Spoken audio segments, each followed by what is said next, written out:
Selamat siang, shalom semua. Shalom. Coba lihat wajah samping kanan kiri saudara. Lalu katakan gini, menjadi cantik itu penting, menjadi bijaksana itu jauh lebih penting. Coba bilang bersama-sama ya. Jangan lihat saya, jangan lihat sebelahnya. Menjadi cantik itu penting, menjadi bijaksana itu jauh lebih penting. Coba cari dua orang sebelah kanan kiri saudara aja, ngomong gitu, kasih tahu. Menjadi cantik itu penting, tapi menjadi bijaksana itu jauh lebih penting. Karena kelihatan dari tempat ini dari atas walaupun remang-remang ya, saya cantik sih ibu-ibu semua. Cuma menjadi cantik itu penting, tapi menjadi bijaksana itu jauh lebih penting. Amin. Terima kasih buat Ibu Widya, Bu Ruth, Ibu Jessie, semualah ibu-ibu di sini yang sudah memberi kehormatan ini untuk saya bisa hadir dan bisa membagikan sesuatu dari kebenaran firman Tuhan. Nah, tema yang diangkat pada siang hari ini ngeri-ngeri sedap, seperti kan. Tapi kita akan coba mengulas dan membahasnya dalam waktu yang tentu terbatas, kita nggak punya waktu banyak.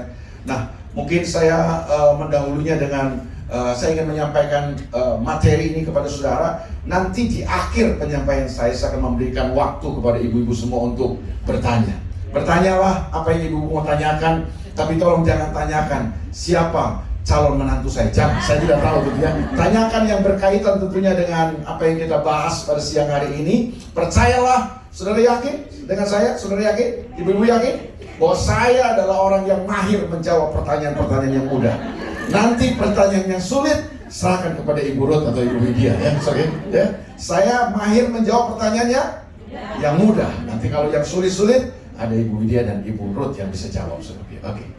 Baik, untuk mempersingkat waktu kita akan mulai membahas tema kita hari ini, yaitu okultisme. Nah, apa itu okultisme? Supaya saudara ibu-ibu memahami dulu ya. Apa terminologinya atau apa pengertiannya? Apa itu okultisme? Mungkin slide berikutnya bisa ditampilkan. Nah, okultisme itu berasal dari sebuah istilah okult. Artinya itu gelap, misterius, dan tersembunyi. Dari artinya saya udah ngeri-ngeri sedap. Jadi artinya apa? Sesuatu yang gelap, sesuatu yang misterius, sesuatu yang tersembunyi. Itu arti okult. Nah, kalau okultisme itu berarti okult ditambah isme. Kalau isme itu kan ajaran atau kepercayaan. Oke? Jadi kalau kita menerjemahkannya secara umum, okultisme itu punya pengertian sederhana ini, sebuah ajaran atau paham atau kepercayaan tentang hal-hal yang sifatnya rahasia, gelap, misterius, dan tersembunyi, khususnya menyangkut sesuatu dengan kuasa kegelapan. Jadi di dalam dunia ini ada dua kuasa yang sangat hebat dan bertempur untuk mencari pengaruh dalam kehidupan kita. Jadi dua kekuatan dalam dunia ini sedang bertempur hari ini, dan kita sama-sama tahu bahwa dua kekuatan itu adalah kekuatan kerajaan kegelapan dan kekuatan kerajaan Allah. Ada dua kekuatan di dalam dunia ini yang maha dahsyat, tapi buat saya Alkitab sudah bilang bahwa sebenarnya kekuatan kerajaan Allah jauh lebih besar. Amin, saudaraku. Tapi kalau saudara bilang apakah kerajaan kegelapan ini punya kekuatan? Oh iya, punya kekuatan, dia punya kuasa. Tapi yang paling berbahaya sebenarnya daripada kerajaan kegelapan itu sebenarnya bukan kuasanya. Tapi yang berbahaya daripada kerajaan kegelapan dengan jenderalnya yang bernama iblis itu, yang paling hebat atau yang pernah berbahaya dari iblis itu bukan kuasanya sebenarnya. Bahwa dia betul, dia punya kuasa, dia punya kekuatan, kerajaan ini punya kekuatan, punya kuasa. Kalau dia nggak punya kekuatan, dia nggak punya kuasa, dia nggak bisa mengendalikan banyak orang di dunia ini. Tapi ini yang saya mau beritahu, yang berbahaya sebenarnya dari kerajaan kegelapan atau dari iblis yang merupakan tokoh sentral daripada kerajaan kegelapan ini bukan kuasanya, tapi yang paling berbahaya dari iblis adalah tipu dayanya. Itu sebabnya kita berkata, ambillah selengkap senjata Allah supaya kamu mampu bertahan melawan tipu daya iblis. Bukan kuasa iblis, tapi tipu daya. Nah, ini yang paling berbahaya. Dia berusaha mengendalikan siapapun yang dia bisa kendalikan di dalam dunia ini. Dan dia menggunakan tipu daya sebagai strateginya. Dia menggunakan tipu daya sebagai taktiknya. Nah, mari sama-sama kita lihat. Dalam Alkitab, slide berikutnya ya, tentu ya. Slide berikutnya. Dalam Alkitab, praktek-praktek okultisme ini sering juga disebut sebagai apa? Penyembahan berhala. Coba bilang sama-sama, penyembahan berhala. Jadi kalau saudara baca di Alkitab, saudara nggak akan ketemu okultisme tentunya kan. Saudara akan ketemu penyembahan berhala. Jadi dalam Alkitab, ini bahasa Alkitab ya, okultisme itu disebut sebagai penyembahan berhala. Bahkan dalam perjanjian lama, penyembahan berhala atau praktek okultisme ini seringkali disebut sebagai perzinahan rohani. Dan itu berulang kali terjadi dan dilakukan oleh bangsa Israel. Sudah bisa bayangkan, umat pilihan Allah bangsa Israel, umat kepunyaan Tuhan pun bisa terjebak di dalam praktek-praktek seperti ini. Dan itu yang Tuhan sebut dengan perzinahan rohani. Jadi bahasa Alkitab tentang okultisme itu adalah penyembahan berhala. Nah, lalu kalau begitu apa yang dimaksud dengan penyembahan berhala dalam Alkitab? Apa yang dimaksud dengan penyembahan berhala? Slide berikutnya, secara cepat saya mau jelaskan ini kepada saudara. Penyembahan berhala itu adalah suatu sistem nilai. Katakan dulu sama-sama, suatu sistem nilai.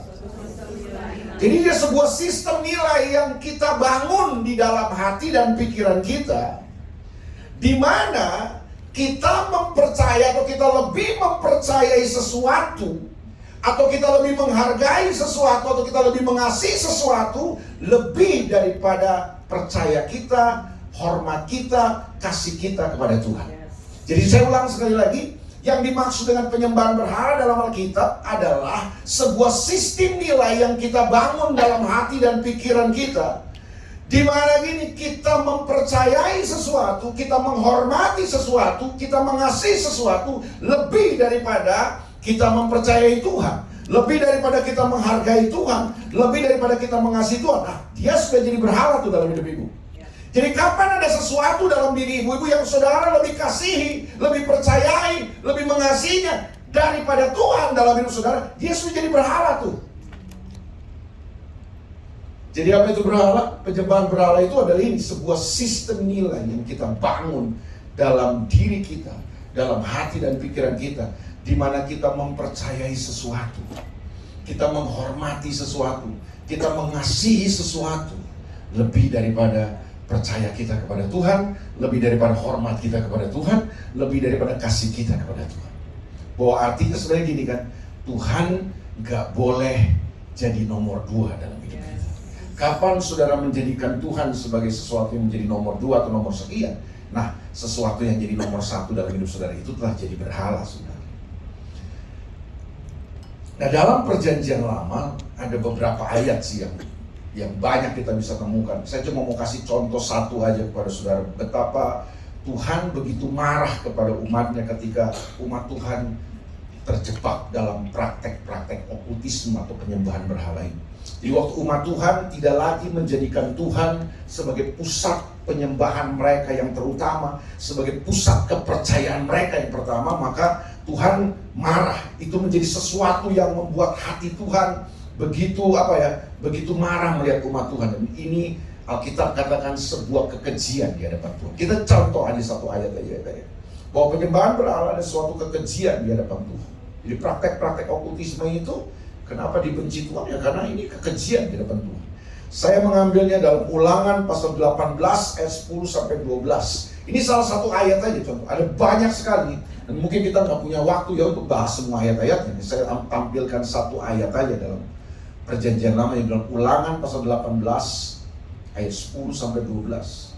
Di antaramu janganlah didapati seorang pun yang mempersembahkan anaknya laki-laki atau anaknya perempuan sebagai korban dalam api. Pada zaman itu ada kepercayaan yang itu. Mereka menyembah berhala-berhala, lalu kemudian mereka mempersembahkan korban. Apa yang dikorbankan oleh mereka? Anak-anak mereka ke dalam api. Ataupun seorang yang menjadi petenung. Petenung itu apa ya? Peramal ya. Penyihir gitu. Seorang peramal, seorang penelaah, seorang penyihir. Jadi Tuhan marah kalau ada di antara umat Tuhan yang menjadi petenung, menjadi peramal, menjadi apa lagi? Penelaah. Coba melihat sesuatu gitu kan, membaca sesuatu ke depan. Atau seorang penyihir.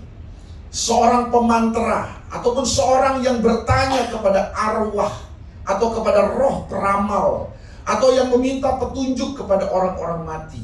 Sebab setiap orang yang melakukan hal-hal ini adalah kekejian bagi Tuhan. Saya mesti tegas sama ibu-ibu bahwa praktek-praktek ini adalah kekejian di hadapan Tuhan. Ini bukan hal yang biasa, ibu-ibu. Ini hal yang menjadi menyakiti hati Tuhan, dan itu sebuah kekejian. Tuhan benci banget melihat praktek-praktek ini. Kalau kita anggap ini sesuatu yang biasa aja, enggak biasa. Siapa bilang biasa? Ini kekejian buat Tuhan. Nanti saudara bisa baca ayat Yesus.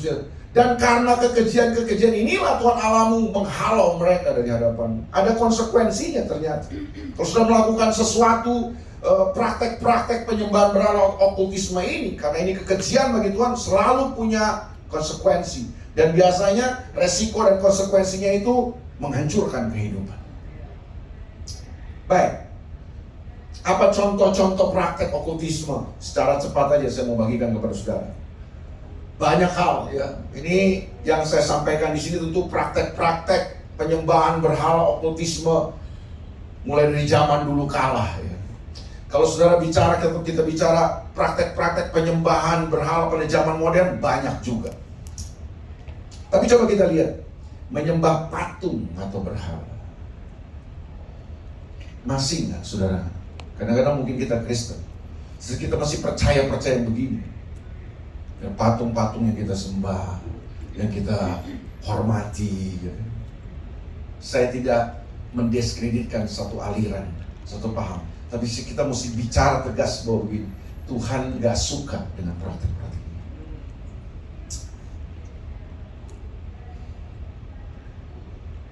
Kadang-kadang di toko kita juga masih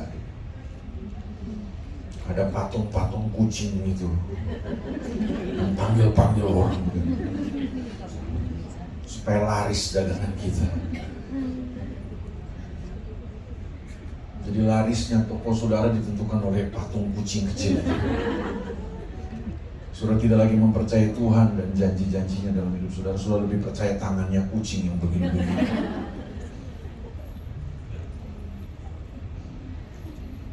Senyum saudara kayaknya ini, senyum dalam tangis kayaknya saudara. Kita tuh kadang-kadang mentertawakan diri kita sendiri, jangan-jangan saudara. Karena ini mungkin bukan di sini, kalau ibu-ibu sini mah semua Tuhan segala-galanya. Ini yang saya bicara ini ibu-ibu di tempat lain. Semua ibu-ibu tempat lain sering main-main ke sini tuh masalahnya. Jadi kadang-kadang kita dalam kehidupan tuh masih kayak gitu kan. Kita bilang kita percaya Tuhan, tapi kita masih melakukan yang kayak begitu dalam hidup kita. Masih ada nih, patung, berhala, segala macam. Berikut. Kita tuh kadang-kadang masih pegang jimat. Kristen sih, kita percaya Yesus sih, tapi kita masih percaya juga dengan jimat, ya kan? Jimat-jimat. Termasuk perjamuan kudus bisa jadi jimat. Minyak urapan bisa jadi jimat. Terus kadang-kadang kita menghargai minyak urapan lebih daripada Tuhan. Saya ganti ya dengan minyak urapan ya. Saya ganti dengan perjamuan, dengan hosti itu. Tapi apa artinya hosti itu kan? Terus jangan saudara menjadikan itu jimat dong. Itu kadang-kadang menjadi orang Kristen tuh, banyak orang Kristen tuh jadikan itu kayak jimat. Pernah ketemu dengan seorang jemaat. Pak, dari mana? Dari kebaktian. Saya lihat dia bawa tas kresek warna merah. Apa itu Pak? Oh ini perjamuan kudus katanya. Buat jaga-jaga. Kok buat jaga-jaga?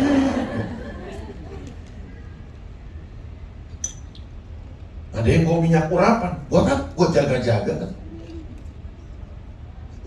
Saya pernah satu kali disuruh mendoakan rumah. Rumahnya bagus banget. Dindingnya wallpaper. Terus saya khotbah, saya mulai mau berdoa. Kemudian ada seorang anggota keluarganya datang, colek saya. Pak, tolong diurapi dengan minyak. Saya bilang, mana yang diurapi? Ya terserah semua rumah dulu. Gimana caranya sebenarnya? Saya nggak mahir untuk membantu. Dikepret aja Pak, dikepret. Karena sayang banget ini rumah udah bagus-bagus. Saya kepret-kepret minyak aja, bercat-bercat minyak kan saya. Ini orang Kristen, orang gereja, tapi masih percaya model-model begitu tuh. Saya nggak anti sekali dari minyak urapan. Saya bilang, untuk apa ya? Supaya setan yang pada pergi, Pak. Oh gitu. Yakin setan pergi? Mungkin setan pada pergi, tapi tuan rumahnya setannya ternyata kan. Dia tinggal di dalam dia kan ternyata. Kita usir setan yang lain, setannya ada di sini. Makanya seringkali kalau mendoakan sebuah rumah, saya lebih biasa mendoakan tuan rumahnya dulu daripada rumahnya. Saya mendoakan tuan rumahnya dulu. Karena buat saya yang tinggal di rumah ini jauh lebih penting. Karena di mana ada kebenaran, di situ akan ada damai sejahtera. Amin. Kita usir setan, roh jahatnya di gudang, di apa, di mana-mana. Tuan rumahnya setan itu. Karena dia kalau marah istri setan. Istrinya kalau marah suami juga iblis. Jadi setan kawin sama iblis. Sekali lagi saya nggak anti dengan semua itu, dengan minyak urapan, boleh-boleh aja.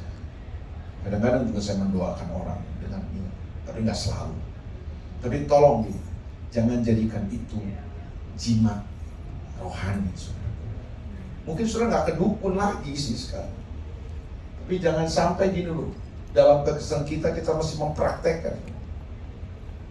Ada nggak di Alkitab? Ada. Bangsa Israel, nanti kapan-kapan sudah baca ya di dalam 2 Raja-Raja. Mungkin kalau multimedia baik kepada saya, bisa menolong saya, kita akan baca itu. Tapi kalau nggak bisa menolong ya apa boleh buat. Nanti saudara baca di rumah aja. Nanti saudara baca 2 Raja-Raja pasal yang ke-18, ayat yang ke-4. Saudara akan menemukan di situ beratus-ratus tahun lamanya orang Israel melakukan penyembahan berhala. Mereka pikir itu benar loh, tapi ternyata itu penyembahan berhala loh. Kenapa? Karena mereka menyembah sebuah berhala yang mereka sebut Nehustan. Pernah dengar nggak kata itu? Ini baru zaman Raja Hizkia dihancurkan nih. Tapi Nehustan ini dari mana? Ini awalnya begini. Kalau sudah baca Alkitab, sudah akan ngerti itu bahwa dalam perjalanan bangsa Israel keluar dari tanah Mesir menuju ke tanah perjanjian, mereka kan lewati padang gurun kan. Nah, ada salah satu dosa yang mereka lakukan di padang gurun itu. Mereka berontak sama Musa, mereka berontak sama Tuhan. Tiba-tiba begini, Tuhan kirim ular. Tiba-tiba ada ular-ular di padang gurun itu yang memagut mereka semua. Sehingga banyak sekali di antara mereka yang udah mati. Karena dipagut ular itu. Jadi racun itu membuat banyak orang Israel mati, tewas. Nah, sementara yang lain belum mati, cuma sekarat aja. Lalu kemudian Musa kan melihat bangsa Israel kayak begini kan, iba juga kan, kasihan juga kan. Musa teriak sama Tuhan, kasihani umatmu Tuhan. Nanti apa bangsa-bangsa lain ngomong di sekitar kita ini? Bangsa-bangsa lain nanti bilang apa? Oh ternyata Tuhan bawa keluar kami dari tanah Mesir cuma untuk ditewaskan di padang gurun. Hati Tuhan luluh lagi karena doa daripada Musa. Lalu Tuhan bilangin, Musa, oke, kalau begitu buatlah sebuah ular tembaga yang engkau angkat dengan tiang, ya kan? Jadi Musa buat patung, ular tembaga itu yang melingkar-lingkar di atas tiang itu. Kalau sudah ke apotik, sudah akan tahu tuh, lihat kan. Iya kan? Nah, Tuhan bilang ini, siapa saja yang melihat ular tembaga yang diangkat Musa dengan tiang itu, dia akan sembuh. Jadi orang Israel yang jarak 2 kilo dari tempatnya Musa angkat ular tembaga itu, mereka cuma lihat, mereka nggak datang, mereka nggak sentuh, mereka cuma lihat dari jauh. Siapa saja yang melihat ular tembaga itu yang dibuat oleh Musa, mereka sembuh. Racun ular yang sedang memakan mereka, yang sedang menyengat mereka, tiba-tiba bisa sembuh total. Nah itu kan keren kan, itu mujizat banget kan. Tapi mujizat itu kan bukan dimaksudkan supaya kemudian mereka menyembah patung berhala itu kan.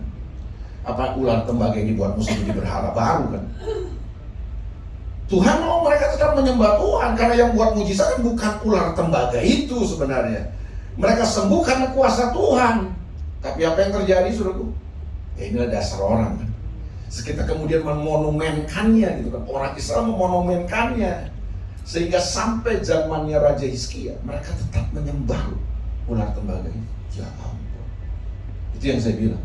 Saudara mungkin bisa sembuh oleh minyak urapan sekali. Saudara mungkin sembuh oleh waktu perjamuan kudus. Tapi tolong jangan hosti dan anggungnya dijimatin gitu loh. Jangan urapan minyak urapan itu jadikan jimat. Seolah-olah Tuhan cuma bekerja menyembuhkan kita dengan itu gitu. bahwa inilah segala-galanya. Enggak lah, itu kan cuma alat bantu aja. Amin. Kok aja saudara agak tertekan ya? Tapi enggak, ini serius. Terus kita kadang-kadang menjadikan semua itu jadi jimat-jimat dalam gereja. Oke, baru sampai zaman Hizkia dihancurkan oleh Hizkia. Oke, kita balik lagi pada contoh praktek okultisme. Berikut, percaya ramalan. Siapa di sini bintangnya Virgo? Angkat tangan. Leo, Sagittarius, Pisces, Gemini. Sebenarnya kita lebih percaya ramalan-ramalan bintang itu daripada Tuhan. Waktu kita muda ini kan, waktu kita muda. Kalau dulu zaman masih majalah, ya kan, surat kabar, masih ingat gak sih Bu? Ya kan? Kita langsung kita lihat bagian bintangmu, bintangku. Ya kan? Apa kata bintang Anda hari ini? Kan gitu. Lalu kita mulai lihat bagian bawah biasanya, bagian atas biasanya peruntungan, bagian bawah biasanya asmara. Kelihatan lahir berapa banget ya. Anak sekarang udah gak ngerti yang gini-gini. Yang jauh mendekat, yang dekat menjauh, jauh dekat 3.500. Oh, itu Transjakarta sudah. Tapi kita lebih mempercayai yang begitu-begitu kan daripada firman Tuhan.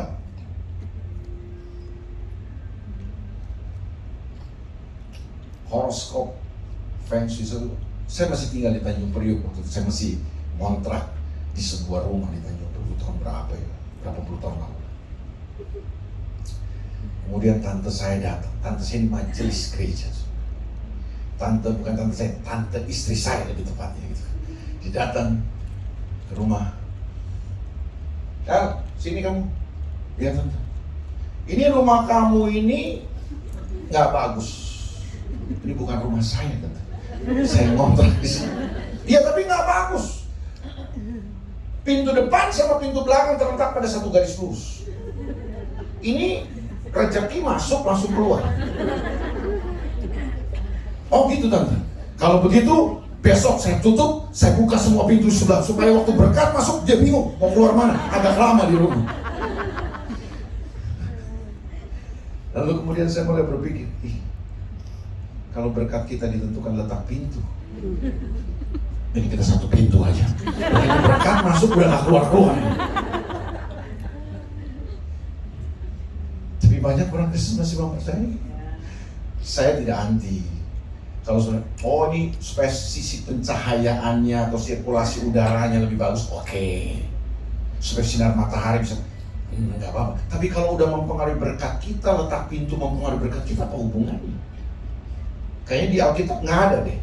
Kalau saudara lebih mempercayai itu daripada firman Tuhan, sudah jadi berhala itu dalam hidup saudara. Betul nggak sih?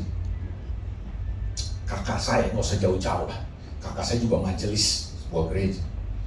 Satu saat waktu mami saya masih hidup beberapa tahun lalu, saya main ke rumahnya dia, kalau mami tinggal di sana. Terus saya lihat mami saya tuh potong pepaya. Dan habis potong pepaya kan ada bijinya tuh. Terus mami saya keluar. Kemudian di depan rumah tuh kan biasa kayak ada tempat untuk tanaman-tanaman itu. Mami saya sebarlah biji pepaya itu di depan rumah. Kakak saya langsung marah. Mi, jangan begitu dong. Kenapa biji pepaya ditaruh di depan rumah? Ditanam di depan rumah, kan lu buat pepaya. Loh, mami saya bilang, kan bagus. Supaya kita nggak beli-beli lagi kan. Jadi kalau mau pepaya kita bisa tinggal petik buahnya. Nggak bisa Mi, nggak boleh.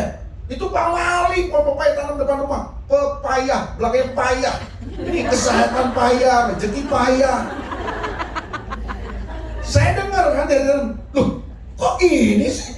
Kok kakak saya jadi begini? Aneh. Saya langsung keluar, saya bilang gini, kalau pepaya menentukan kepayahan rezeki, kesehatan kita, kalau begitu tanam pohon serikaya. Supaya kita kaya, kesehatan kaya, rezeki kaya, ya kan? Karena serikaya. Loh, apakah praktek-praktek ini ada dalam kehidupan kita? Iya ada. Kristen majelis. Tapi kita lebih percaya begitu-begitu daripada firman Tuhan loh. Mungkin di rumah saudara udah nggak ada patung-patung berhala, cuma kayak gini, kadang-kadang masih ada nih kepercayaan kayak gini. Bertobatlah. Amin. Petenung, sihir, dan sebagainya. Berhubungan dengan roh orang mati, arwah leluhur, orang suci. Makanya gini, saya tuh bukannya nggak mau ziarah-ziarah ya, oke lah kalau kita ziarah lihat kuburan orang tua atau apa, ini dirawat apa enggak nih yang menjaga kubur? Oh nggak dirawat, kamu kita udah bayar kenapa nggak dirawat? Oke. Tapi kalau saudara ziarah datang, nih gimana nasibku nih? Ya,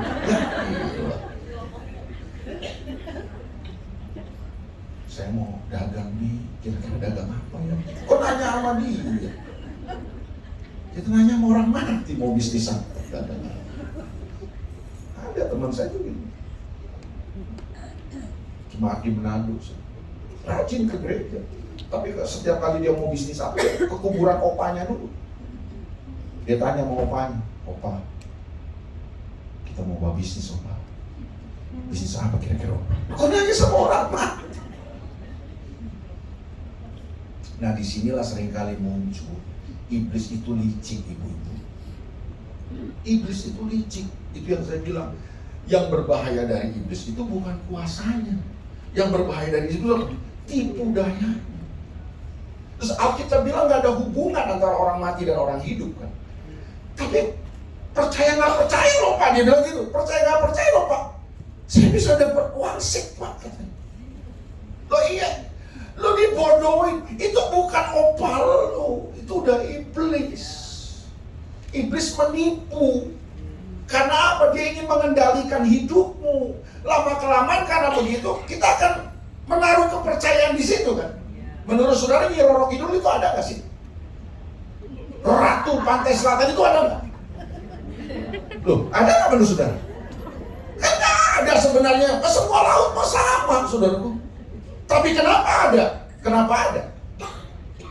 Ya bukan Nyi Roro Kidulnya kan, iblisnya yang masuk menyerupai Nyi Roro Kidul.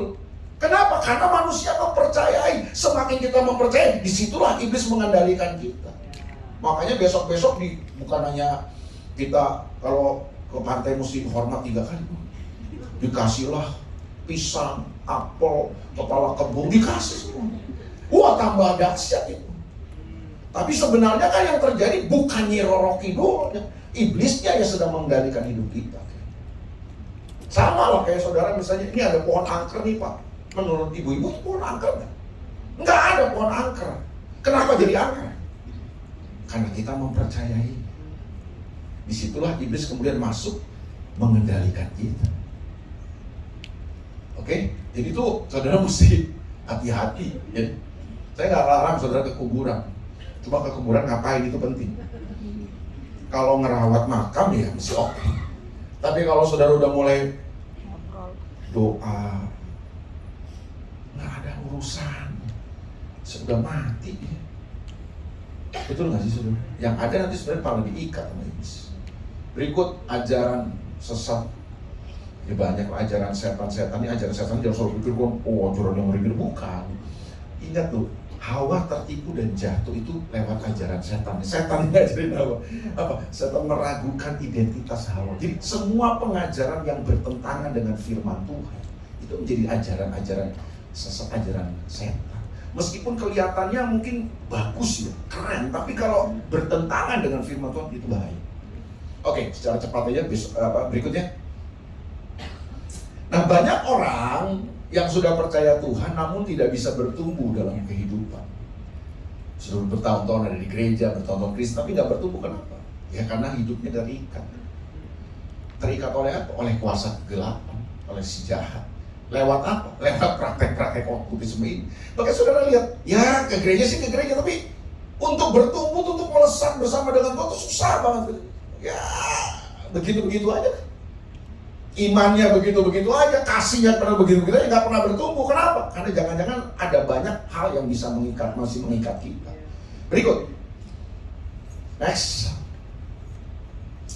Nah, mengapa pertanyaan banyak orang yang bisa terikat? Kenapa banyak orang Kristen bisa terikat? Ini saya nggak ngomong orang-orang di luar. Orang Kristen juga banyak yang terikat. makanya gak bertumbuh hidup, gak bisa melesat sama Tuhan. Terus kanak-kanak terus. Kenapa sih? Ya ini, karena dia terikat. Nah, kenapa pertanyaan bisa terikat? Karena ini. Efesus pasal 4 ayat 7 berkata apa? Janganlah beri kesempatan. Katakan sama-sama, kesempatan kepada iblis. Jadi iblis tuh gak boleh dikasih kesempatan. Kapan dia dikasih kesempatan sedikit aja dalam hidup kita, dia akan menggunakan kesempatan itu dan akan mengikat hidup kita. Tujuannya apa? Tujuannya supaya kita gak maju-maju. Iblis bisa merasuk kita gak? Orang yang percaya Yesus gak bisa dirasuk lagi. Roh kita udah dibaharui. Tapi bisa dikuasai gak? Bisa. Sampai tingkat mana? Jiwa. Iblis cuma bisa sampai tingkat jiwa, menguasai kita, mengikat kita. Justru medan pertempuran dalam hidup kita itu ada di area jiwa. Di jiwa ada apa? Ada pikiran, ada perasaan, ada keinginan, ada kehendak kita. Di situ areanya iblis. Nah, banyak orang Kristen gak bertumbuh, gak bisa maju dalam Tuhan. Kenapa? Diikat di area mana? Di area jiwa itu. Iblis berhasil menemukan kesempatan dalam hidup saudara. Kenapa dia punya kesempatan? Karena kita beri kesempatan. Karena ayat itu bilang, jangan beri kesempatan. Jadi kapan saudara beri kesempatan, secuil pun, sedikit pun dia akan masuk menguasai kita. Nah, kata kesempatan itu dalam bahasa asli dipakai kata topos. Topos itu apa? Topos itu punya arti tempat, ruang kendali. Kayak mobil. Mobil itu toposnya yang mana tuh toposnya? Setirnya itu. Itu toposnya di mobil. Jadi mobil ini mau mundur, mau maju, diarahkan oleh, mau belok kiri, belok kanan, diarahkan oleh setir ini kan. Nah, dalam hidup kita, seringkali kita diikat dan dikendalikan oleh kuasa kegelapan. Kita nggak sadar. Saudara nggak dirasuk setan, enggak. Kan saudara udah percaya Yesus. Tapi kita diikat, dikuasai di area jiwa kita. Ketika kita kasih topos. Topos itu apa? Tempat dalam hidup kita yang kita berikan, sehingga ini iblis punya tempat untuk apa ya? Untuk masuk dan mengikat kita, mengendalikan kita di situ, seperti helipad gitu. Jadi kita kasih helipad sehingga iblis bisa turun naik mendarat itu. Makanya banyak orang hidupnya hancur-hancuran, ambiar, anak Tuhan sih orang Kristen tapi hancur-hancuran babak belur. Kenapa? Karena kita memberi helipad itu, kita memberi topos itu. Iblis itu jangan dikasih topos, jangan dikasih kesempatan. Kapan saudara kasih kesempatan sedikit aja, dia bisa menguasai kita. Contoh nih, dia mencari tempat. Menurut ibu-ibu, ini mimbar ini ada isinya nggak nih? Nggak ada. Ini cuma stainless, ini apa Mika, ya fiber. Ini ada apa? Ini Joni kalau lagi ngamuk, dia bisa patah-patah ini hancur, bisa 3, bisa 4, bisa. Nggak ada apa-apanya. Tapi ini bisa jadi topos nih. Kapan jadi topos? Waktu ibu-ibu ini misalnya nih sembah ini. Tiap hari saudara sembah. Sehari 3 kali saudara sembah. Lama-lama ini seperti punya kuasa. Ini bisa melayang, bisa terbang. Saudara lebih percaya kan? Lebih percaya. Terus apa karena ininya berkuasa? Bukan.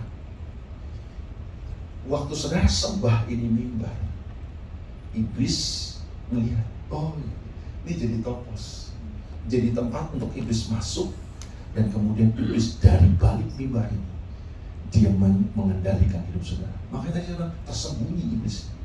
Saudara nggak ngelihat iblisnya, tapi saudara ngelihat mimbarnya. Tapi saudara tanpa disadari di balik mimbar yang nggak ada apa-apanya ini ada iblis yang udah mengendalikan saudara. Kalau dia bisa terbang, tapi bisa terbang Pak, bisa melayang. Ya karena ada iblisnya. Kalau nggak ada iblisnya nggak bisa terbang. Karena ingat tuh iblis punya kuasa, betul nggak sih?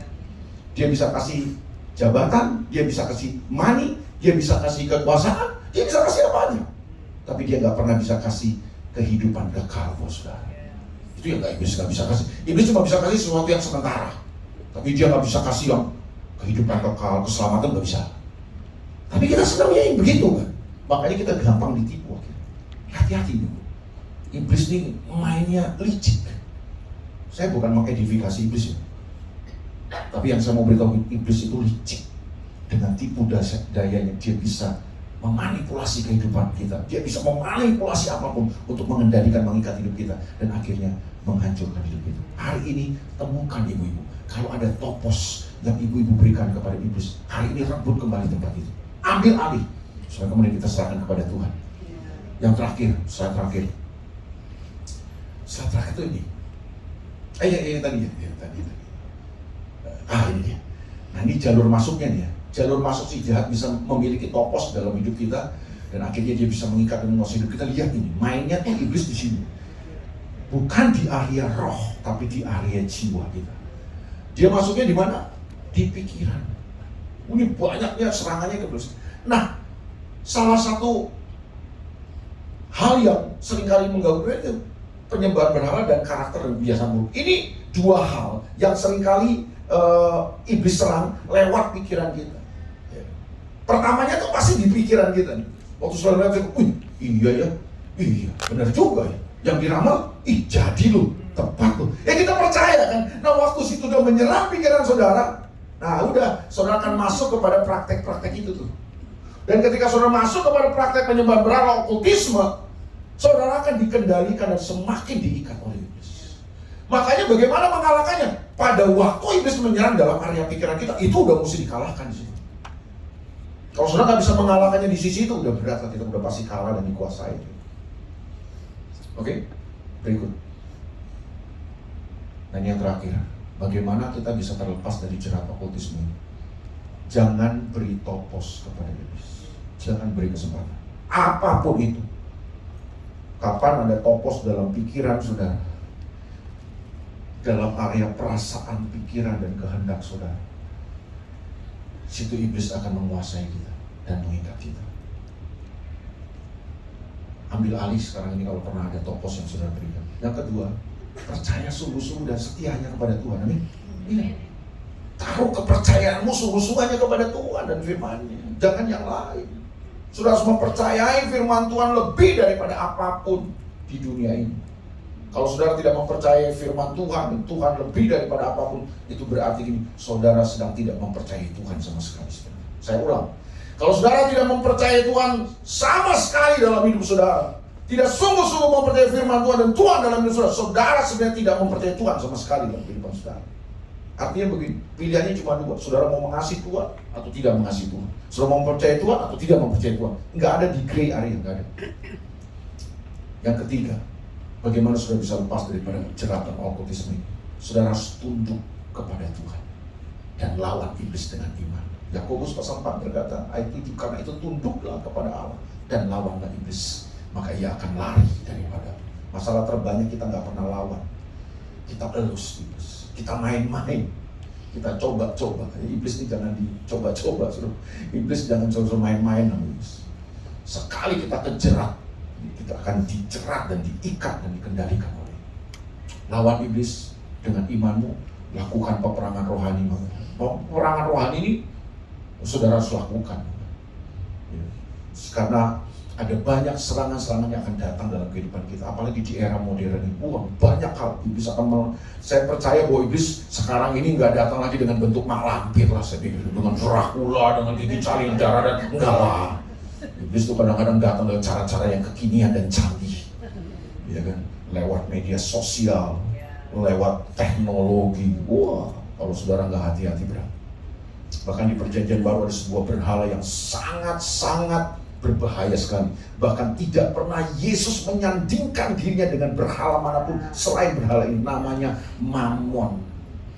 Mammon itu dari kata mamonas, bukan nanas, mamonas. Itu berhala di perjanjian baru yang dipercayai oleh orang pada zaman itu bisa memberi kekayaan, uang, dan harta. Bisa jadi berhala? Oh ya, sangat. Bahkan Yesus sendiri yang berkata, kamu tidak bisa mengabdi kepada dua Tuhan. Yesus sendiri loh yang ngomong, bukan saya loh. Yesus yang ngomong Mammon itu Tuhan. Kalau Tuhan itu apa? Dia punya kekuatan untuk mengendalikan dan mempengaruhi hidup saudara. Pokoknya intinya gini, semua yang saudara percayai, yang saudara hormati, yang saudara kasih, lebih daripada kasih Tuhan, hormat saudara kepada Tuhan, percaya saudara kepada Tuhan, itu menjadi berhala dalam hidup saudara. Termasuk uang. Kalau saudara lebih menghargai uang daripada Tuhan, selesai, itu jadi berhala dalam kehidupan kita. Itu sebabnya hari ini kalau pernah kita kasih tempat dalam hidup kita, dalam pikiran kita, hari ini rebut kembali tempat itu dan serahkan hanya untuk Tuhan. Biarkan Tuhan dan Roh Kudus firman-Nya yang mengendalikan kehidupan kita. Amin. Selamat bertumbuh dalam kehidupan. Selamat terlepas dari jerat okultisme dan penyembahan berhala. Ada pertanyaan, ibu-ibu yang mau bertanya? Ingat sekali lagi, saya adalah orang yang mahir menjawab pertanyaan yang mudah. Silakan. Maaf. Maaf ini dua pertanyaan Pak. Hanya tadi yang soal topos itu ayatnya bukan ayat 7 tapi ayat 27. Oh, 27 terus. Dikoreksi. Terima kasih, Bu. Kurang 2 gitu. 4 ayat 27. Betul, Bu. Kesalahan bukan pada pesawat televisi Anda. Kesalahan pada yang ketik. Kurang 2. Silakan. Pak, saya mau tanya. Gimana nih? Oh, Nama saya Agnes. Saya mau tanya, kita boleh nggak bertanya kan sekarang kata oh itu indigo, tidak apa-apa, apa bedanya itu aja. Indigo, anak indigo. Kan dia bisa melihat ke depan juga. Itu aja. Terima kasih. Iya, jadi memang salah satu kecenderungan kita ini kita kepengen tahu ya. Keponya kita ini kan tinggi manusia, betul nggak? Kayak tadi Ibu kan. Keponya kita tinggi, Bu. Jadi di tengah situasi yang tidak menentu dan tidak pasti, kan situasi kita ini nggak pasti kan? Situasi kita, ada nggak yang bisa memastikan situasi ke depan kita? Kan nggak ada. Nah, karena tidak pasti, tidak menentu, sementara kita manusia itu punya kecenderungan inginnya tahu yang pasti, yang udah fix. Nah, antara kecenderungan kita dengan keadaan yang kita hadapi, ini kan masuk jadinya kan. Nah, itu sebabnya kemudian ada orang-orang yang menggunakan kan, orang-orang yang katanya punya apa? Sense apa? Six sense. Iya, indera keenam. Menurut saya, Ibu, orang-orang yang seperti ini dia punya bakat. Tapi tidak semua bakat itu bisa memuliakan Tuhan. Itu sebabnya kenapa kita perlu dijamah oleh Roh Kudus supaya semua karunia, talenta, dan bakat yang Tuhan kasih kepada kita itu bisa digunakan untuk membangun dan memuliakan Tuhan. Nah, dalam kasus ibu itu saya tidak tahu orang indigo ini orang yang benar-benar percaya Tuhan, sungguh-sungguh ada di dalam Tuhan. Saya meyakini bahwa ini di dalam Tuhan ada karunia-karunia yang dasar. Kalau saudara baca di dalam 1 Korintus pasal 12, itu ada karunia-karunia Roh Kudus. Salah satunya karunia Roh Kudus itu apa? Ada karunia nubuat, ada karunia marifat, ada karunia pengetahuan. Ada orang-orang yang Tuhan pakai dalam kehidupan kita untuk memberitahu. Kayak nabi-nabi yang ada di Perjanjian Lama kan dipakai Tuhan kan. Tapi karunia yang bekerja di dalam nabi-nabi Perjanjian Lama itu kan datangnya dari Tuhan kan. Diurapi oleh Tuhan, bukan mereka yang buat sendiri gitu, bukan dengan kekuatan dan kemampuan mereka sendiri. Itu datang dari Tuhan, makanya tergenapi akhirnya. Loh, banyak kan nubuat dalam Perjanjian Lama kan. Mereka sudah bisa melihat kan bahwa seorang anak akan lahir, seorang putra akan lahir. Lambang pemerintahan itu kan nubuat Yesaya dan terjadi 700 tahun kemudian. Nah, itu kan juga sebenarnya sama seperti itu. Mengetahui sesuatu yang akan terjadi di masa depan. Tapi ini kan dalam konteks Yesaya sebagai nabi Tuhan, Tuhan membangkitkan sebuah karunia dan Tuhan mengurapinya. Nah, masalah terbanyak adalah gini. Kita tuh kadang-kadang karena kecenderungan kita yang kepengen tahu semuanya tidak pasti, keadaan tidak pasti, kita kepengen tahunya besar. Nah, akhirnya kita menghalalkan semua cara untuk itu akhirnya. Nah, bisa nggak ternyata gini, yang pakai dia itu bukan Tuhan? Bisa nggak yang pakai dia akhirnya kerajaan kegelapan? Bisa. Nah, disitulah kita bisa terjebak akhirnya.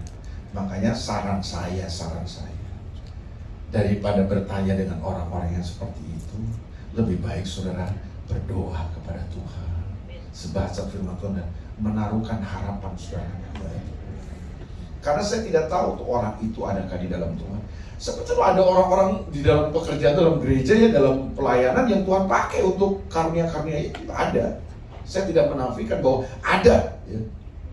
Tapi sekali lagi itu kan dia dipakai oleh Tuhan untuk membangun dan memuliakan Dan Roh Kudus telah menyentuh dia, menjamah dia, sehingga karunia talenta yang dia miliki itu telah dikuasai oleh Roh Kudus. Tapi kalau orang-orang yang seperti itu kan saya nggak tahu. Makanya kasusnya kan kita nggak bisa sama ratakan. Kadang-kadang kan kita bilang, oh ini indigo, padahal enggak, sebenarnya dia bukan indigo, karena dia dipakai Roh Kudus saja untuk menyampaikan. Tapi kalau dia benar-benar indigo yang tidak di dalam Tuhan, saran saya sih janganlah. Hindarilah praktek-praktek seperti itu. Karena bisa jadi gini, bukan Tuhan yang menggunakan dia, tapi kerajaan kegelapan yang akhirnya menggunakan dia. Sama seperti yoga, saya sering tanya itu aja sebelum ibu nanya yoga lah ya. Saya tahu wajah-wajah ibu pasti nanyanya ke situ juga kan. Sampai tingkat tertentu mungkin yoga nggak ada masalah ya. Sampai tingkat tertentu mungkin cuma gerakan-gerakan tubuh. Tapi begitu sampai meditasi, itu yang berbahaya.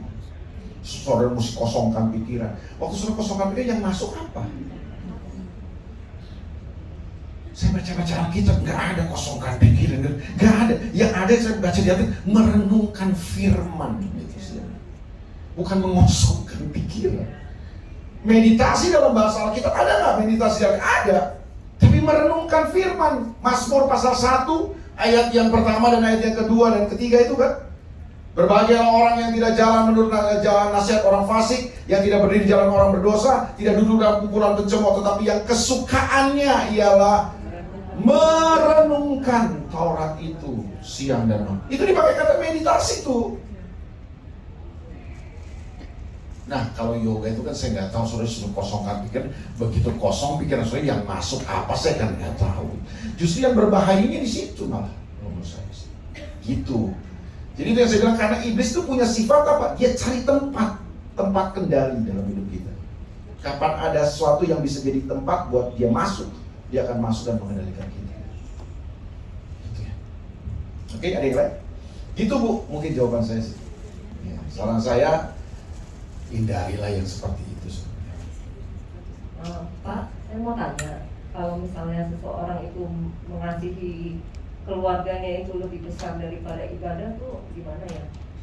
Iya, dalam konteks apa nih? Contohnya nih, misalnya hari Minggu ada acara keluarga, jadi misal ini suami saya, jadi mengutamakan waktu bersama keluarga sehingga nggak ibadah, gitu. Nah, ini kita mesti lihat case by case ya Bu. Menurut saya gini, kalau acara keluarga saudara kemudian tidak beribadah, nah saudara maksud saudara punya misi di situ, bahwa supaya saudara ingin jadi berkat buat keluarga saudara. Karena keluarga saudara mungkin banyak yang belum percaya Tuhan atau mungkin perlu. Nah, dengan saudara hadir di situ, saudara sedang menunjukkan sebuah teladan bahwa saudara menerima mereka, dan di situ saudara punya kesempatan untuk mungkin bersaksi, untuk menjadi teladan, menjadi berkat buat mereka. Saya sih oke-oke aja. Karena buat saya waktu kita melayani keluarga itu juga kan sebuah ibadah kepada Tuhan. Tapi kalau faktornya, kalau yang mendorongnya cuma sekedar gua nggak enak nanti kan gini kan. Cuma karena nggak enak, cuma karena memang kita mau menghindari supaya nggak kebaktian aja kan gitu kan. Ya perlu dipertanyakan sebenarnya. Jadi itu yang saya bilang, case by case. Contoh sama, misalnya saudara tidak kebaktian karena anak saudara di rumah sakit. Lu mana yang saudara mesti duluin? Layani dong anak saudara. Saya rasa Tuhan gak jealous begitu. Tapi kalau anak kita sehat-sehat aja, kayaknya enggak, dia agak batuk dikit sih Pak. Tapi kan bisa, enggak batuk Pak, agak batuk dikit. Kayaknya berarti udah mengada-ngada. Kan ukurannya itu susah kan gitu. Karena itu yang tahu hati saudara sebenarnya. Gitu. Ya bisa aja kan dulu. Wah, karena saya punya misi buat keluarga saya. Itu kan bisa aja di luar, tapi dalam hati kan kita nggak bisa tahu gitu. Jadi maksud saya kembali case by case yang mesti dilihat sih. Tapi intinya yang saya mau beritahu gini, kalau keluarga saudara telah menghalangi saudara untuk saudara lebih mengasihi Tuhan, itu sudah jadi berhala dalam hidup saudara. Gitu.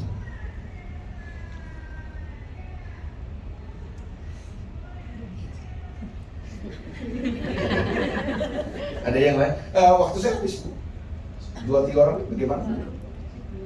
2 lagi Pak. 2 lagi katanya. Kalau 3 dapat gelas Bu, 2 lagi. Silakan.